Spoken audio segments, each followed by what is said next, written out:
For the lying W's, you're going to be lying down on your back, looking up at the ceiling, bringing your arms above your head, and then drawing your elbows down to your rib cage.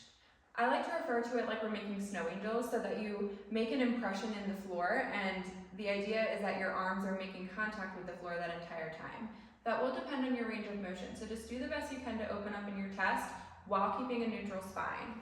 From the side position, you can see what I'm referring to in making that spine into a neutral position is locking in your core and where your tailbone is pointing to make sure that you're staying in a neutral position on the floor.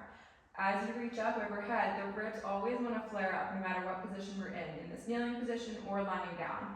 So just making sure that we're locking in here. That way we make the most of the mobility as we pull the elbows down to the side.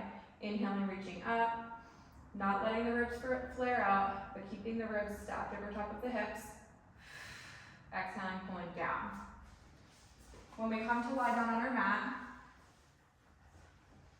we'll come into position with the heels about handprint way away from the hips. We'll come into a nice neutral neck. Bring the arms up overhead.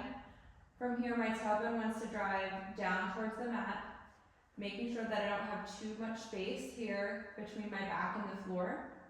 Gaze comes up at the ceiling, reaching up, inhaling, exhaling, dragging the backs of my arms down into the floor as I drive my elbows into my sides. Make a W with your arms. Inhaling, reaching up. Exhaling, opening up in the chest, driving the elbows down.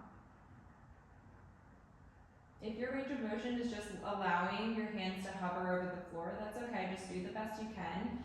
We're not forcing anything here. We never want to force, stretch, or force ourselves into a position. It's all about what's best for your body and what feels good today, and that will change from day to day. So listen to it where it is. Even with more heat buildup in your body, you'll find more elasticity within your muscles. So trust yourself in the process that you're in and do what's best for your body, meeting it where it wants you to go today.